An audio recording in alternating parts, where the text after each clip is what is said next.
Welcome to Soccer in 60, presented by the Empire Strykers. Get ready for your weekly look at all the pro soccer teams in Greater Los Angeles. We've got all the news and analysis you need, from LAFC and the LA Galaxy to the Empire Strykers, Angel City FC, and Orange County Soccer Club. Now, buckle up and enjoy Soccer in 60. All right, welcome to Soccer in 60. I'm your host, Tim Kolacz, and get ready to be taken around the professional soccer landscape of Greater Los Angeles. It's a great Thursday afternoon here in LA, and we've got a great rundown on LAFC breaking the goalless drought. It must have been us, Philly, that got them out of their goalless drought in their dismantling of Nashville. We'll get into the unbeaten run that LA Galaxy are on with their win against Sporting KC. We'll also talk Angel City and their draw against Orlando. We've got a great interview set up with Marco Fabian of the Empire Strykers. And we'll round out the show also talking about the undefeated Orange County FC, and then finally with the U.S. men's national team and their escape against Jamaica, which Philly had discussed at the end of last show, and their emphatic win against Mexico in the final of the CONCACAF Nations League tournament. Joining me today is my co-host, Christian Fillian. Philly, how are you doing today, buddy? I'm good, man. Hello, Tim. Hello, everybody out there watching Soccer in 60. You said it. It's a beautiful day here in Los Angeles. For a sports junkie like myself, I'm thrilled for many reasons. One, we got the weekend around the corner. We're finally there. It's opening day, and we got footsie coming right at us again, starting Friday with NWSL, and we got MLS, all kinds of good stuff. So how could you not be in a good mood heading into this Easter Sunday weekend? I am thrilled. You could see my face smile ear to ear, baby. Yeah, it was great. You know, last weekend started off with Angel City on Prime Video on that Friday night game. That Friday night game that they've got on now is putting NWSL front and center. It's pretty awesome, man. I love it. Completely agreed. I mean, any day that ends in Y that has football on is a good day as far as I'm concerned. It brings in a bit of positivity, something to look forward to, a great way to schedule events with your friends at establishments, going out supporting the local community, but more importantly, supporting local soccer. Right? Yeah, and with a bunch of home games here in Greater LA this weekend, it's going to be pretty amazing this weekend as well. And I'm with you. You know, you've got Thursday, you got Beer Fest Saturday coming up. You've got $5 tickets on Sunday. What could be better? We'll get into all of that in the coming hour, guys. So let's start off with LAFC. You know, we had talked extensively last week about the lack of production from Denis Bouanga, from pretty much everybody. And then what happens? Bouanga comes out and gets a brace, takes a great dummy ball from Atuesta at the top of the box. It was just a clinical finish. And they just really, really brought it against Nashville and just dismantled these guys 5-0. We said it in the past. Once Denis Bouanga gets going, he's not going to just come at you with one goal. He has consistently had multiple games where he's had braces and where he's had hat tricks going back towards last season. There's a reason he won that Golden Boot. And while people have been claiming that LAFC's not the same team, where the goal's coming from, I mean, it was a fair argument. Not so much one where you'd have to throw the red light warning on there. But coming at home, a place where they are comfortable, a place where they rarely lose, was a blessing at a really good time.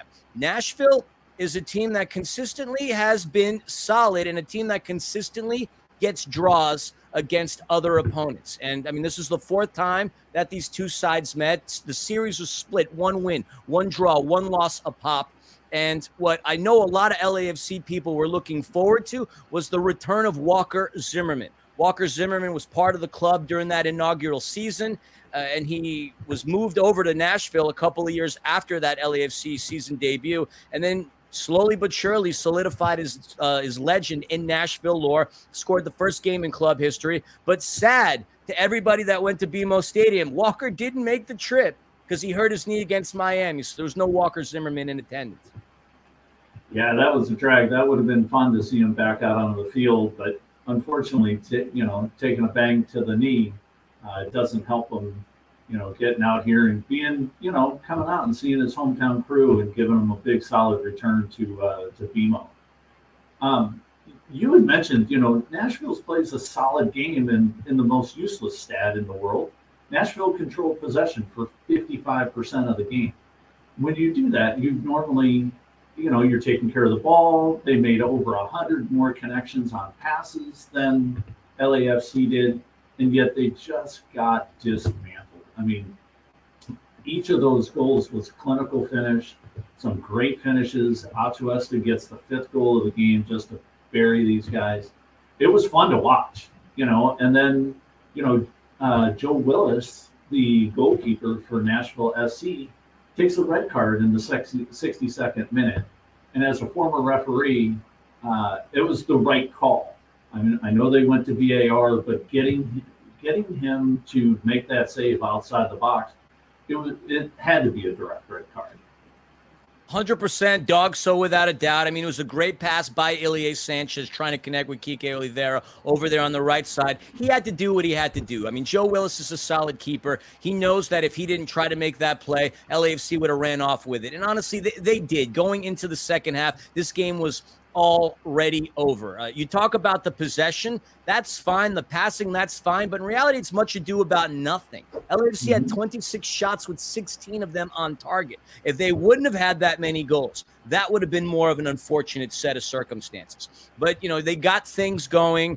Timothy Tillman had the opportunity early on, 9 minutes in. And look, LAFC was operating in nearly uncharted territories, Tim. They came into the game 305 minutes without having scored a goal. You add another 9 more minutes, and they're nearly at a record that they set back in 2023 where they went 318 minutes, 4 minutes shy of not hitting that record. But once this team starts to plug in and do business, they're a devastating team. Timothy Tillman was a big part in LAFC's run in the beginning. He scores the first goal off the set-piece corner by Atuesta. In reality, he was gifted an opportunity because Nashville's Washington got in the way, and it just came to Timothy Tillman. But then you go further along within that first half, and then he attracts the foul again by Washington as they were trying to clear the ball. You could argue the foul happened there, or it could have happened earlier on Denis Bouanga. But Denis Bouanga, when he's 12 yards or 11 meters, whichever part of the metric system you like to utilize as your unit of measure,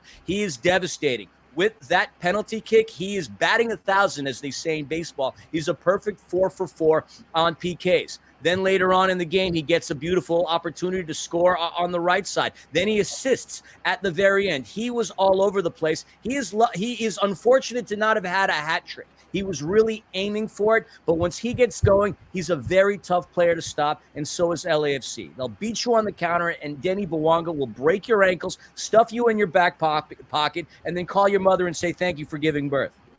And it's not just him, right? This entire youth movement that LAFC is going through, they're a super young team, and you got a kid, I call him a kid. I'm 54 years old, but he's a man at 21. But Christian Oliveira getting on the score sheet with an assist. And again, at 21 years old, it's part of this youth movement. He's a local kid. He's going to be with the club, hopefully, for a long time. And when you've got an entire group of players that are averaging 25 years old, you're going to be able to run up and down and just bury teams, especially when you have clinical finishers like Bouanga, who does score in bunches. And when he starts getting going, he's going to score in bunches on multiple games in a row. Well, Kike Oliveira is local, if you say, by way of Uruguay being local. And with the amount of Uruguayos that LAFC have brought in, it does seem like he is local from that perspective. Look, historically, right. LAFC's brought in the likes of Brian Rodriguez. They brought in Diego Rossi. They have found some unbelievable talent down in South America, primarily within Uruguay. Now, he, as a young player, came in very heralded, very hyped.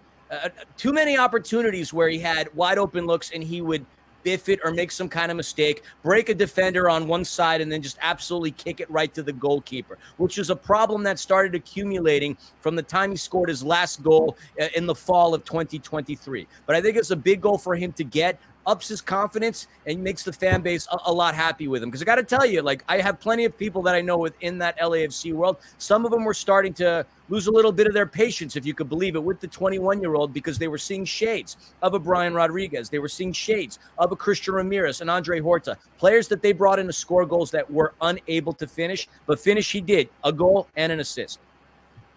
Yeah, and that's what I mean by him being local by way of Uruguay, right?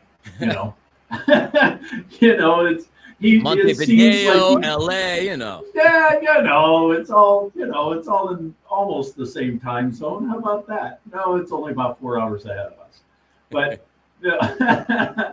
but having these younger players come on to the team and immediately start to make the transition to this highest level, to the MLS is fantastic. When you're seeing a guy like him, and did he, was he starting to wear thin with some of the fan base? Yeah, it could have been. Could he have been a little bit more on target? But, again, when you're playing at this high level at 21 years old, you gotta give some of these guys a little bit of a break. And now that he's gotten on the score sheet, now that he's playing really super strong, I think the fan base is going to get behind him.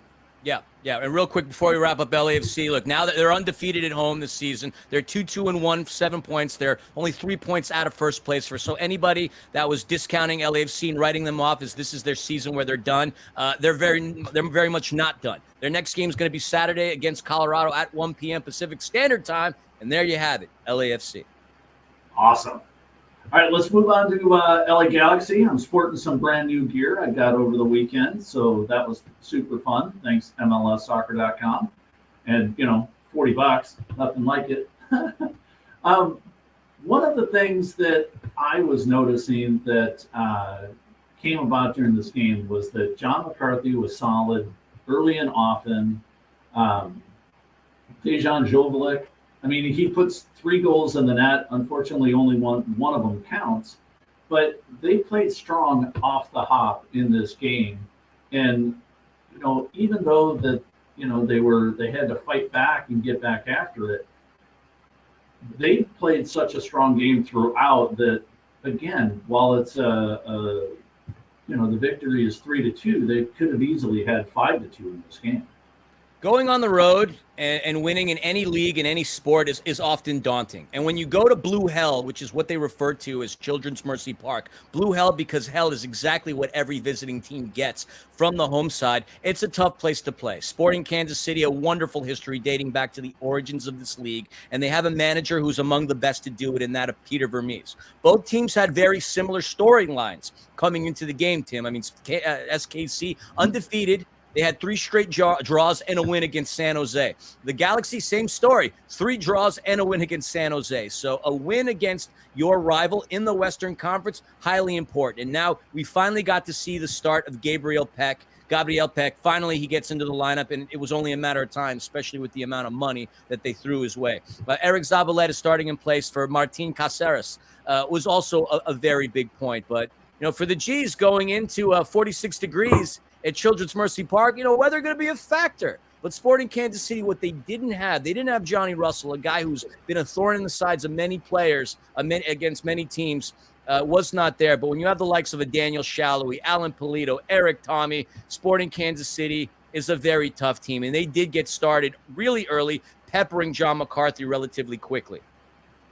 Yeah, and SKC outplayed, they outplayed them in the first half. They were getting the better part of the shots on goal. They were just putting it to them. But then I don't know what Coach Greg Vanny is saying to these guys at halftime, because they came out in the second half and just outclassed SKC in the second half.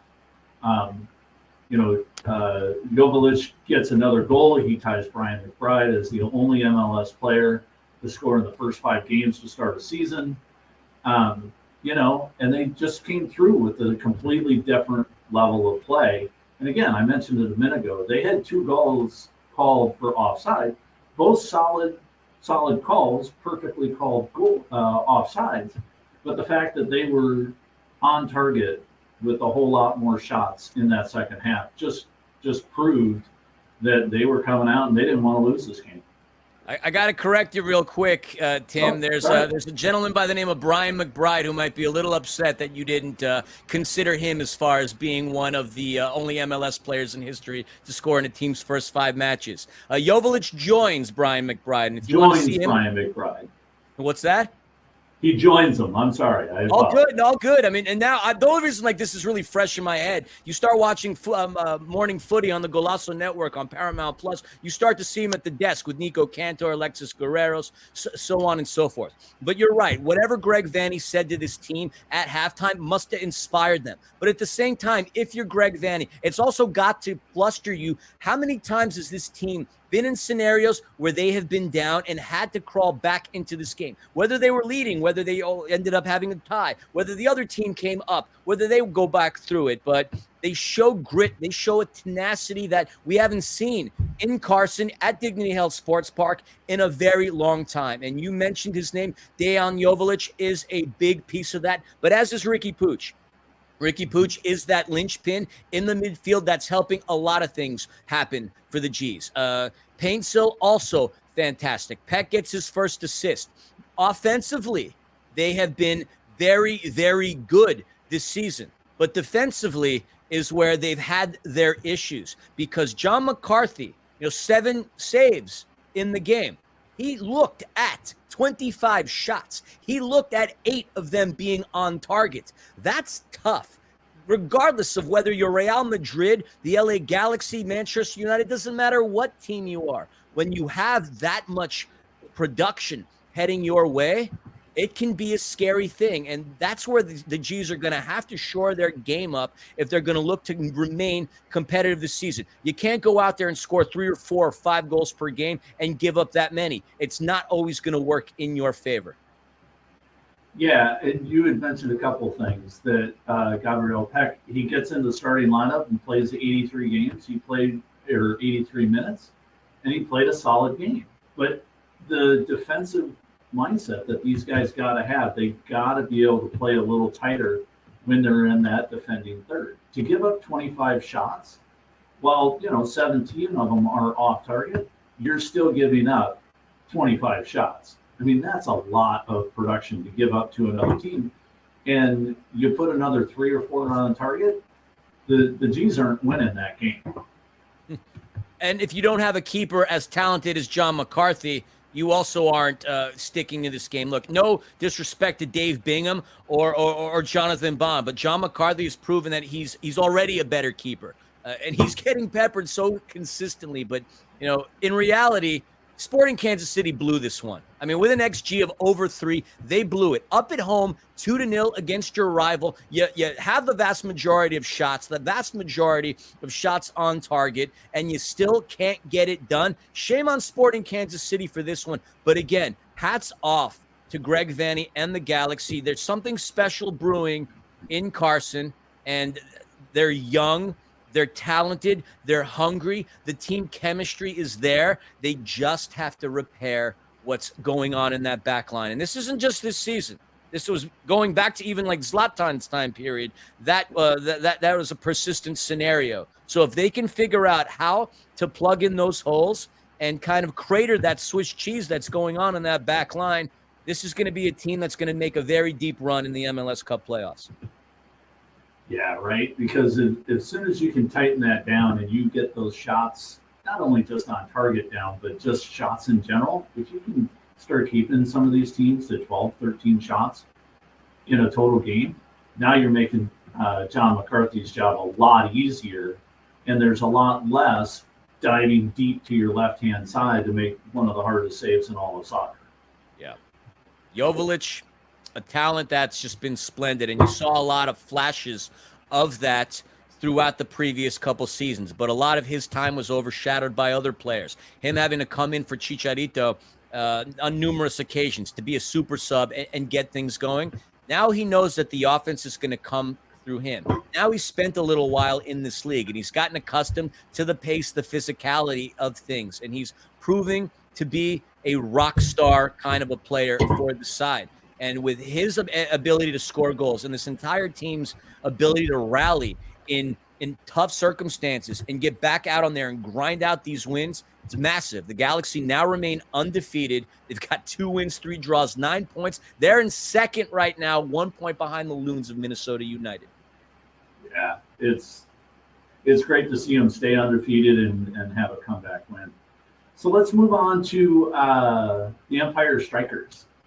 They've got their final game this weekend over at Toyota Arena out here in Ontario. And we have one of the stars of the Empire Strykers on next, Marco Fabian. Billy, why don't you go ahead and give Marco a nice, good, warm introduction? Yeah, a special guest today on Soccer in 60, and this is a real treat. Our guest, there he is, our guest. Look at that smile.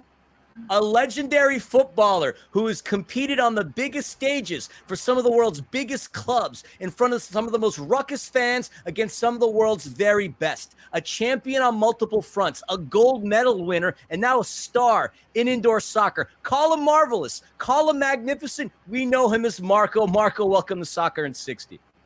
Thank you so much, Philly. Thank you so much, guys, for introducing, and I'm happy to stay with you guys, to share a little bit of time, and thank you for everything. It's a pleasure.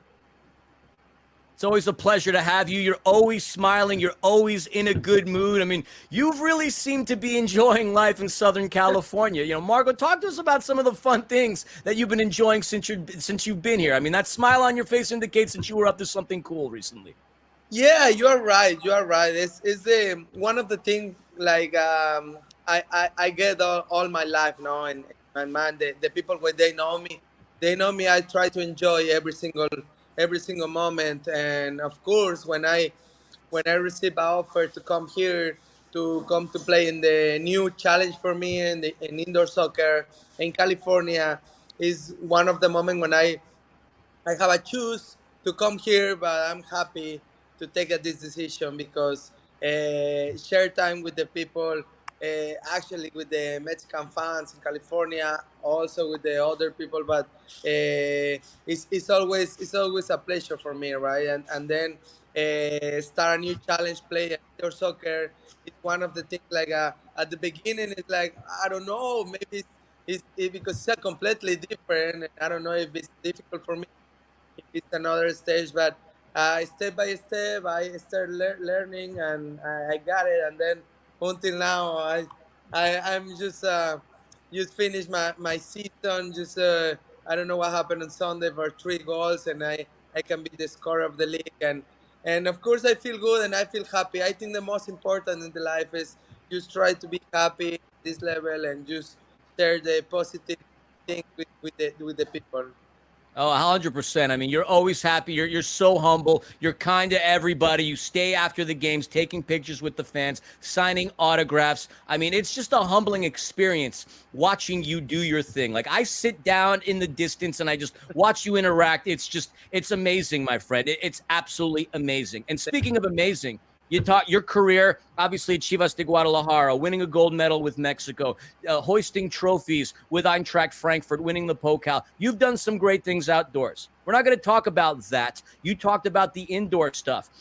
You said it was a tough time adjusting, but to somebody just watching you from day one, they'd think you just stepped in, had no problem figuring it out, because immediately you're scoring goal after goal. You run a 16-game goal-scoring streak. But at what point in the season, for you, Marco, would you say it clicked for you? When was your aha moment?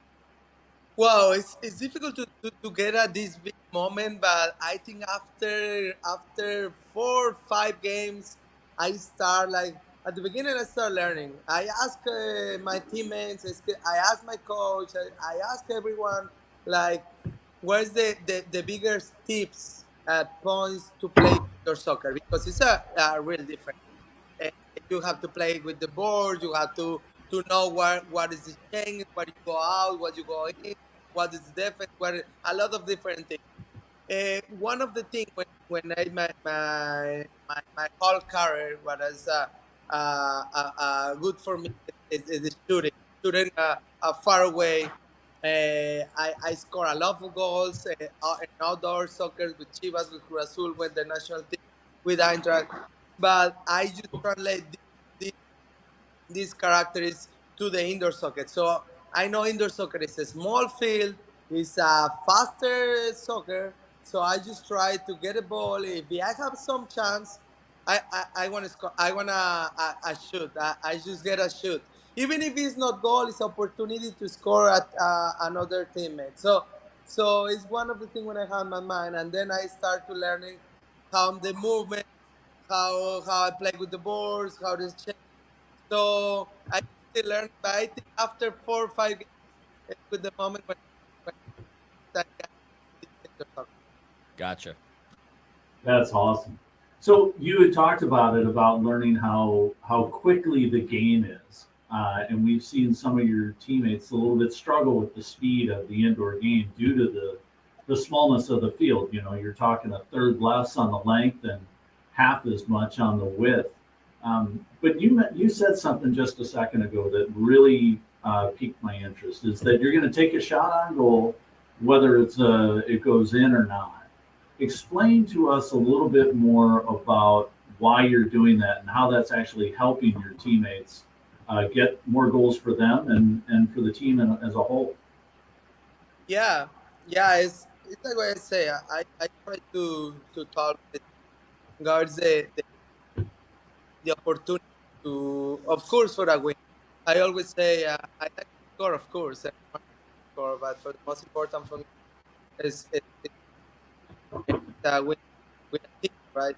So it's sad to that us to say that because we don't play a club, but at the same time, I just try to talk with the guys with the opportunity for a goal is like we have to find the space.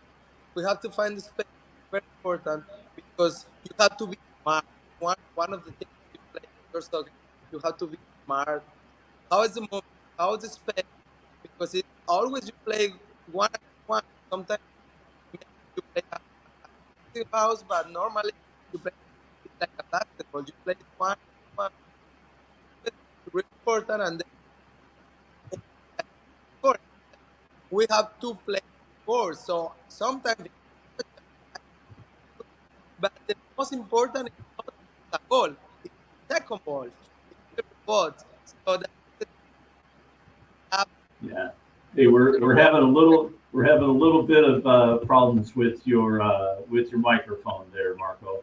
I don't know if we can somehow fix that, but let's. So you were talking about is making sure all your teammates are ready for the pass, ready for the rebound. I think that's what a lot of people that are coming from that outdoor game actually do struggle with, is understanding that it's a lot like hockey. You can use the boards, you don't have to have a throw in.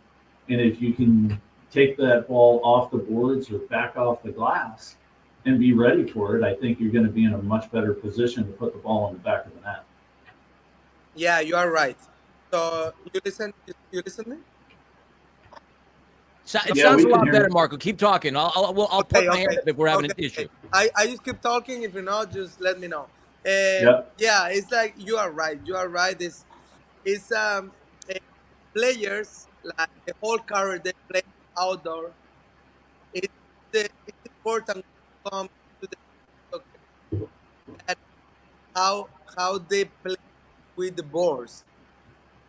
The smart thing is space to have a shot or to have a pass or have a to score.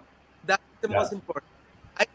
Right now, the biggest team on the league, they just fight for be a champion.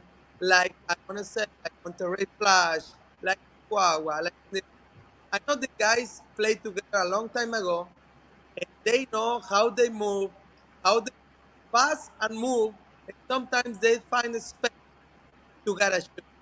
So that's important. Perfect.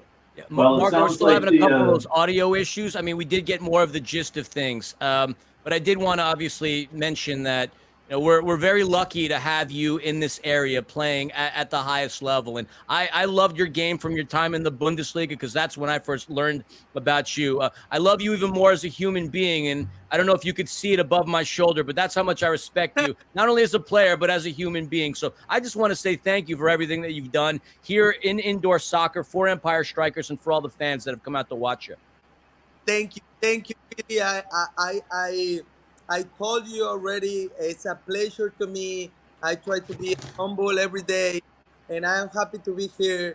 And even if I did already a lot of things, I am the same human, and I just try my best. And everything when I do, I just try my best. I try to share the bigger things with the fans, with the people. I want to share a positive. Well, you're doing a heck of a job of it, Marco. And we appreciate your time. We appreciate you bringing in, an extra level of excitement to the Empire Strykers. And as Philly says, man, Marco Fabian, number 33. Let's go watch him this weekend. Thank you very much, Marco. Thank you, guys. Thank you, team. Thank you, Philly. See you on this Sunday, and thank you for everything. Thank you, Marco. God bless. Bye. All right.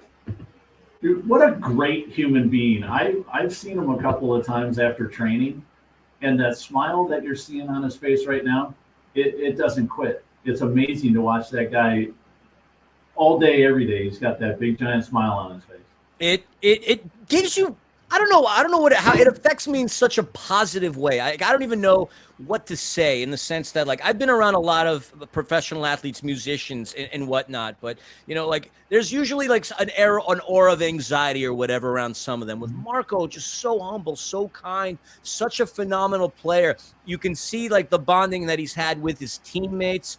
He cares. Like, he's not separate from everybody. Travels with the boys, goes to eat with the boys, still going out and enjoying life in Southern California. But I mean, he's an inspiration and a legendary player. And I wanted to tell him this, and hopefully he can hear this. I mean, we had a request from a friend's son in Utica. All of a sudden, Marco Fabian's his favorite player. It's a kid. So he's having such an impact on so many levels in indoor soccer, and obviously here in California. Look, the guy's a global superstar, and he brought his game to the Inland Empire. That's massive. And looking forward for more big things coming out of Marco Fabian, not only as a player, but eventually as an owner in the Major Arena Soccer League. We're blessed to have him.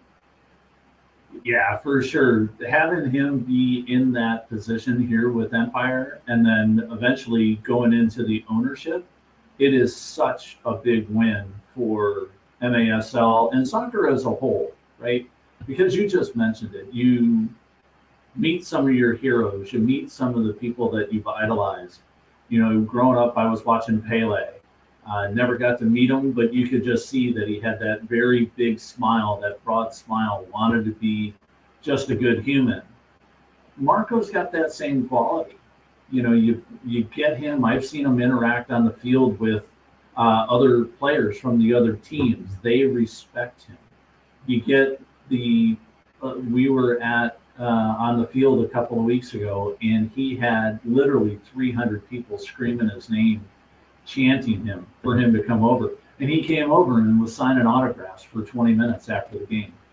Watching him just be that good of a human, on top of being an exceptional footballer, it's one of the coolest things that I get to see as being part of the show.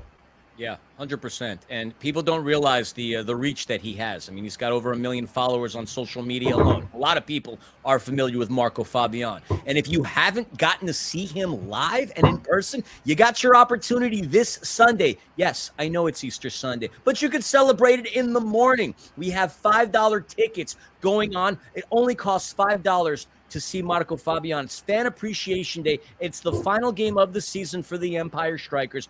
Get out to Toyota Arena. There is nothing, and I mean nothing, you can do entertainment-wise for $5 per cost of admission. The parking is inexpensive. The concessions are inexpensive. But more importantly, you get to see this legendary player compete against the Tacoma Stars. It's not a game in which the Empire Strykers need for a playoff perspective. Their season is over. But I do believe this could be a massive win for them, ending their losing streak, giving us all something to cheer for and something to support down the road. And again, all tickets are $5, not just starting at $5. All tickets. You want to be behind the plexi? $5. Come out, support indoor soccer. Come out, check out Marco Fabian. Come out and check out some of these unbelievable players that play in the indoor game. And check it out. TheEmpireStrykers.com is where to check to see all that and get your tickets. Yeah, it's going to be phenomenal. I'll be in the stands screaming and yelling with everybody else. You'll be calling the game. $5 to get in. It's in and out of Toyota Arena. It's one of the best parking lots to get in and out of all of Southern California. Hop back right on the freeway, drive home for 10 minutes, come out and see the Empire Strykers play Tacoma. It's going to be amazing. Well, 10 minutes for you, maybe. I live in Burbank, so that's still about an hour. But either way, look, it's something to do. It's a phenomenal thing to do. I promise you, when you see indoor soccer, you won't leave Toyota Arena thinking, God, why did I do that? I promise you're going to be thinking otherwise. Right? You'll be, when do I get to come back? Exactly. How do I buy season tickets? Exactly. So let's talk Angel City for a few minutes. They had their they played last Friday. We talked about it, that they had the game of the week on Amazon Prime Video, and they put on a heck of a show. Claire and I'm going to screw this name up, Philly, so you're going to have to help me out with her last name. Claire Emsley. Oh, not bad. I'm getting better. She gets Angel City on the board for the first time this season on a penalty in the 53rd minute.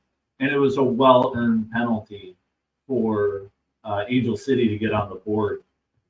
Let's talk a little bit about just how that game went, and then how, unfortunately, they ended up taking the draw as Marta is left alone in the box with just a few minutes left.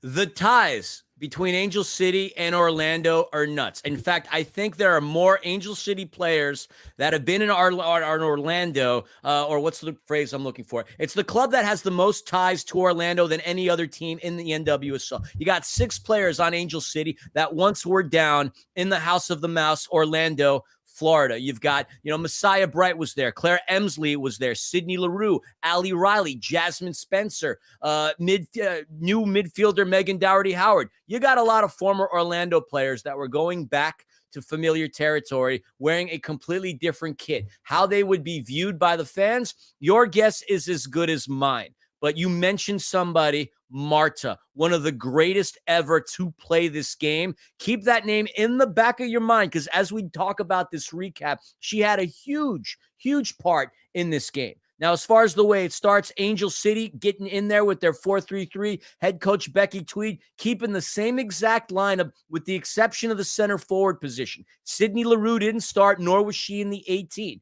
They had Bright starting up on top. So that was a difference maker. But coming in, like you said, Emsley had an opportunity within the 11th minute where she had a free kick. She's becoming a bit of a set piece sensation for Angel City. Bright, who was in there in lieu of LaRue. You see what I did there? Hit it well over the crossbar. Anderson had the goalkeeper for Angel City, had her work cut out for her at an attempt by Adriano, who absolutely put Fuller, the 17-year-old player, in her back pocket. But the Angel City does starts to get heavily involved in this game, and well, you said it. I mean, they scored initially, and you think that things were going to go off in the right direction to kick it all off. Yeah. So looking at that whole game, they're playing strong throughout the game, and I want to get to this thing with Marta. Marta is a 6-time World Player of the Year. And she played a very strong game. There was an interview with her beforehand, and very much like Marco Fabian, she had a smile on her face. She's like, I love this game. I love playing this game. And to be able to do it at this high a level for as long as she has done it has just been amazing. And it came down in the volley that she had to get the equalizer late in the game, off a set piece, off of the corner kick. You're gonna struggle to have anybody in the league make that play, much less from 18 yards out. Yeah, absolutely. Real quick, Claire Emsley's PK was the first goal of the season, by the way, for Angel City. You talked about how nice Marta is. She didn't look so nice in the 65th minute. She was fired up after getting called for a foul on Sarah Gordon that would have surely led her to go off to the races. If you saw the ferocity of her slamming the pitch, you didn't see a happy Marta. You saw a mad, menacing, and terrifying Marta. But she ended up becoming magnificent because Angelina absolutely served it on a platter for her. Why there were no defenders surrounding one of the greatest to ever play this game is beyond me. But the volley, as you mentioned, it was a thing of beauty. Towards the death, in the 88th minute, you didn't see any goals within the first half. Granted, there were opportunities, but the game ends in a draw in Angel City with their first two games, one loss and one draw. But I guess the alarming thing would be they've only had one goal over the course of two full games played. Yeah, and so I guess the big thing is with as many younger players on this team, I mean, there's 3, 4, 5 that are under the age of 21, 20 years old on this team. Are they going to be able to break through some of these more veteran teams that have got 25, 28-year-old players? They're still learning the NWSL game. Are they going to be able to break through and start scoring some goals? And where are they going to come from? And is Sydney Leroux going to be out just for the one game, or is it going to be a long-term thing? They have some very young, talented players. I mean, Alyssa Thompson is one of them that we have to mention. Her sister, Giselle, who they say is even better than her, and this is I mean the critics. She actually sustained an ankle injury in the game recently. It's just a regular ankle injury, so nothing to really be worried about. So, she's going to be an important part. You talk about some of the youth on there. And Eme Vignola is also a really big part of everything. I mean, she sustained another injury, and she's going to be out. I think it's an MCL strain or tear that she had. So they're going to need to get her back up and running relatively quickly. And obviously how you're going to do that, you're going to bring in some of these younger players that Angel City have brought onto the side. But look, this is a team that I think is, not to say that Freya didn't do a phenomenal job during her tenure there, but I think from a chemistry perspective, I think the players absolutely listen to everything Becky Tweed has to say. Becky Tweed is, from what I gather, a player's coach, and you can see that. The goals will come when you're 2 games into the season. You don't have a great body of work to judge a team's performance. We don't know how Bay FC is going to be. Maybe they start running away with things like San Diego did in their first game. Orlando is always a very tough team. And so, the season is still very young, but the injuries are a thing that are going to be somewhat concerning for Angel City, in particular when you have, your young players out there. But want to give a big shout out to a couple of the players on Angel City real quick. You got Claire Emsley, scored the first goal of the season. She gets called up to her national team for Scotland. And then Casey Fair, South Korea. So there are really good players on Angel City that are getting the nod from their national teams. And that speaks volumes to the layers of talent that this squad carries. Yeah, I did see both of those call-ups over the last day or so, and you're right. The quality of player is there, and just like we were talking about with LAFC, going into almost their second longest goal-scoring drought in their history. The goals will come. It's just been the expectations, I guess, were a little bit higher from seeing a couple of more goals go in the back of the net. Yeah.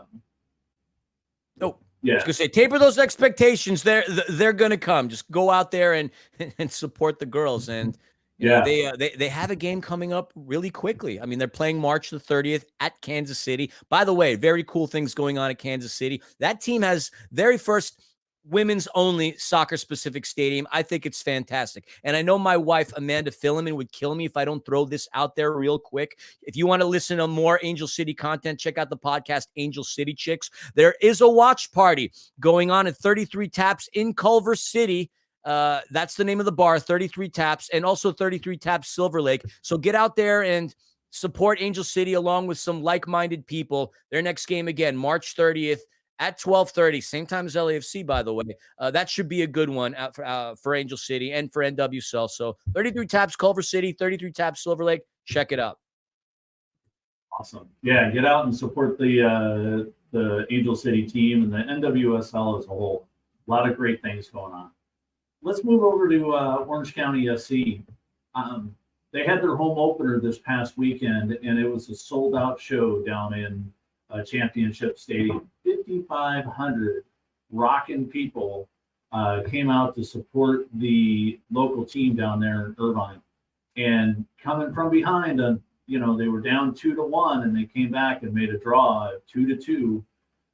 Just an amazing game against Miami FC.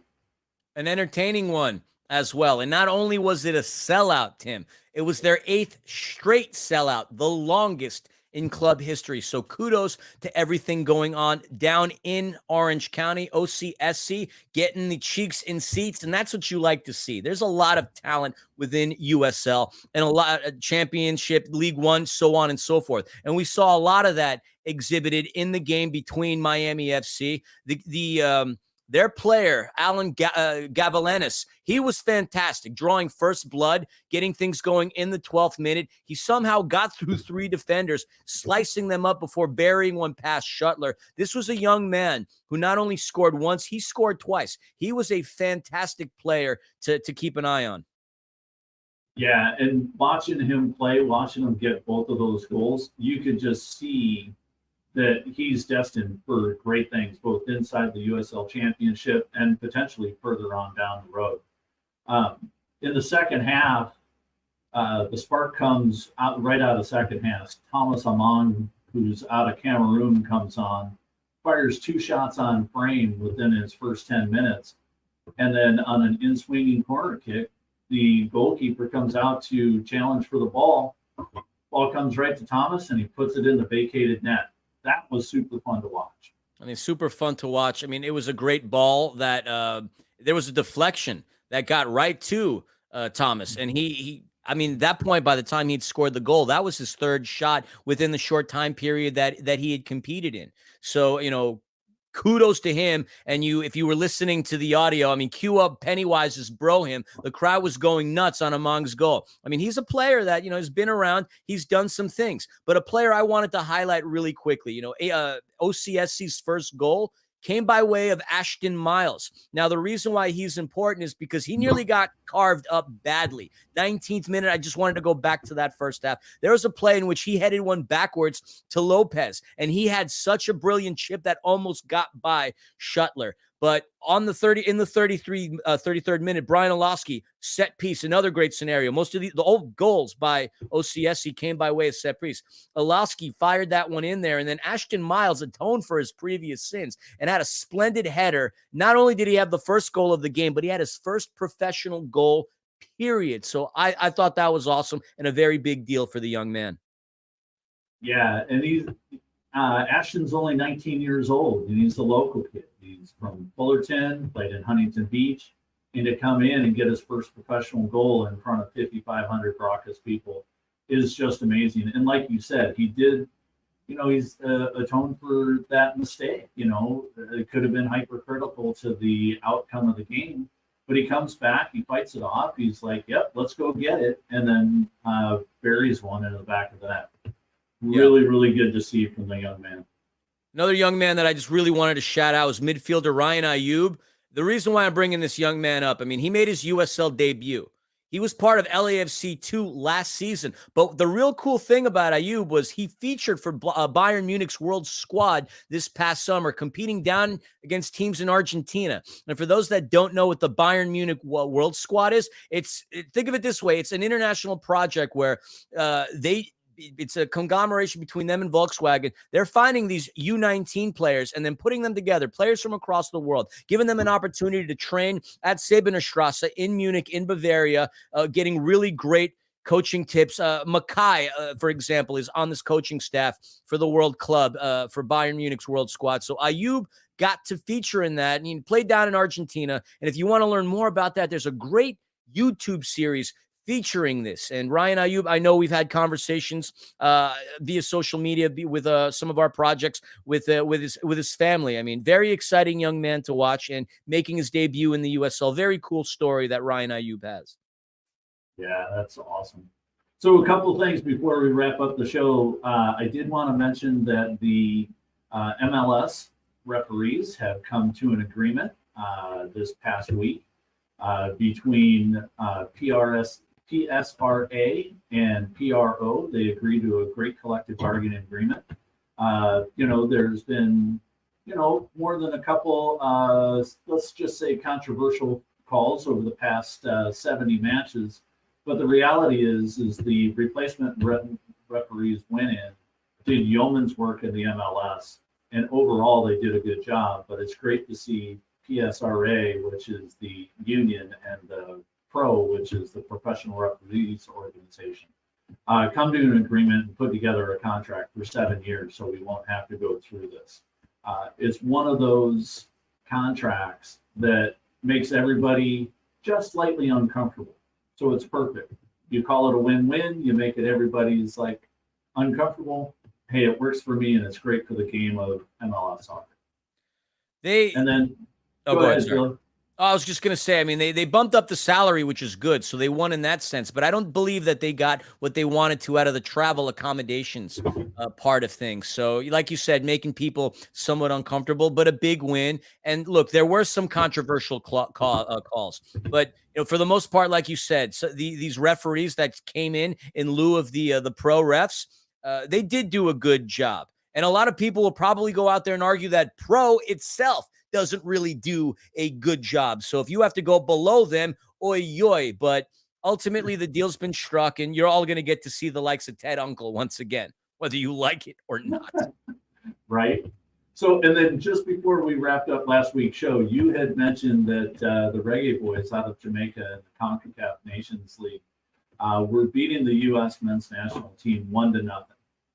Well, lo and behold, the U.S. national team comes home with a late goal to tie that game, takes care of Jamaica in overtime, and then goes on to the final.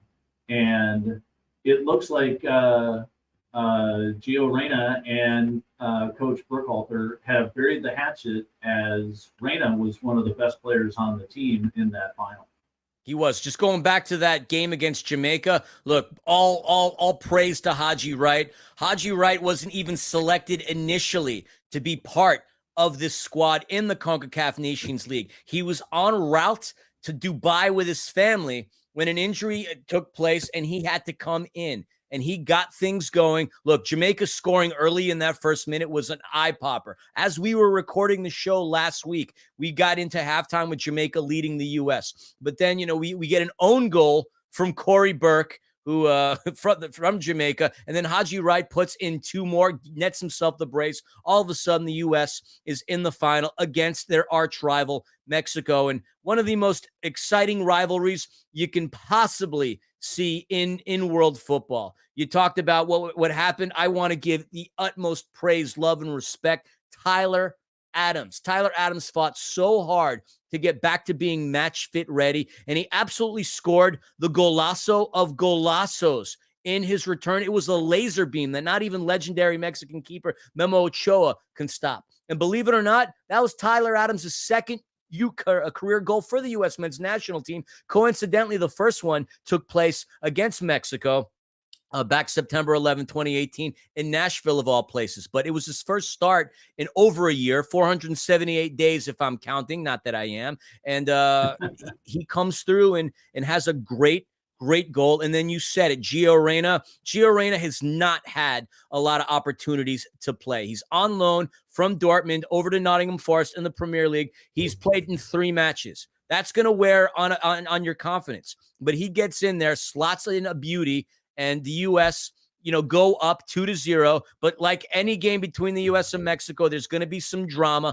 Santiago Jimenez appeared to get fouled in the box by Anthony Robinson, but the VAR clearly depicted that it was simulation. So they gave Santi the yellow, no opportunity for a free kick. And now Greg Berhalter, whether you love him or not, is 43-14-12 in the 69 matches he's had at the helm of the U.S. men's national team. He is now tied with Bob Bradley for third most in victories. That's wild.